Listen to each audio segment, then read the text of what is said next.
ఆదిలాబాద్ జిల్లా తాంసీ మండల్ రిపోర్టర్. మేము ఇక్కడ ముక్కలు నివసించడానికి వచ్చినాము కూలి పనికి. ఇక్కడ సోషల్ వెల్ఫేర్ పోచంపల్లిలో మా పాప చదువుకుంటుంది, గత 3 సంవత్సరాలు చదువుకుంటుంది. ఆ పాప 7వ తారీఖు 12వ నెల 2025 నాడు మాకు ఫోన్ చేయడం జరిగింది. వామిటింగ్ అని ఫోన్ చేయడం జరిగింది. ఇమ్మీడియట్లీ మా మెసేజ్ వచ్చి నిర్మల్ గవర్నమెంట్ హాస్పిటల్ తీసుకెళ్ళడం జరిగింది. 7-8 గవర్నమెంట్ హాస్పిటల్లో జాయిన్ చేసినాం. 8వ తారీఖు 8, 9, 10 స్వప్న మేడం దాంట్లో జాయిన్ చేసినాం.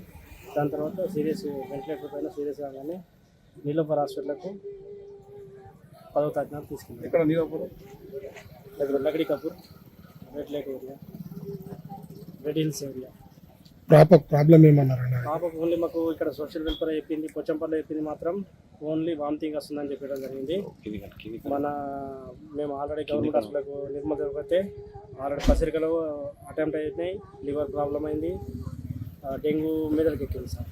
ఇంతకుముందు ఏం లేకుండా సార్, ఒక ప్రాబ్లం లేకుండా. ఆమె ప్రాబ్లం అంటే ఒకటే ఉంటుంది, చెవు నొప్పి, యూరిన్ ప్రాబ్లం. యూరిన్ అంటే మొత్తానికంటే చిన్నప్పటి నుంచి పోసుకుంటుంది, నైట్లో పోసుకుంటుంది, అది మిగతాది ఏమి ఉండదు సార్.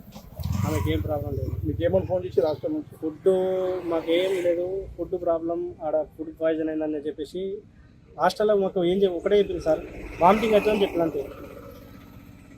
వామిటింగ్ అవుతుందని చెప్పిండు. పాప చెవు నొప్పి ఫస్ట్ చెవు నొప్పితోటి 5వ తారీఖు నాడు చెవు నొప్పికి ట్రీట్మెంటేషన్ అని చెప్పిండు. తర్వాత మాకు ఏం చెప్పలేదు సార్ అని చెప్పిండు. ఓన్లీ మాకు వామిటింగ్ అవుతుందని చెప్పిండు అంతే. గవర్నమెంట్ హాస్పిటల్ తీసుకెళ్తే అక్కడ పసిరికలు వెళ్ళినాయి. అప్పుడే మాకు ఆల్రెడీ మాకు రిటర్న్ చేయాలి, మీరు పేరెంట్స్ అయినా మేడం హాస్టల్కి డోర్కి వచ్చాం సార్ అంటే కూడా వాళ్ళకు కూడా బుద్ధి లేదా, సార్లకు బుద్ధి లేదా, వాళ్ళకి తెలియదా, వాళ్ళకి ఇంత నెగ్లెక్ట్ చేసిందా అని చెప్పేసి కూడా మొత్తానికి ఎవరన్నా అక్కడ ఉన్న సార్ అన్నారు.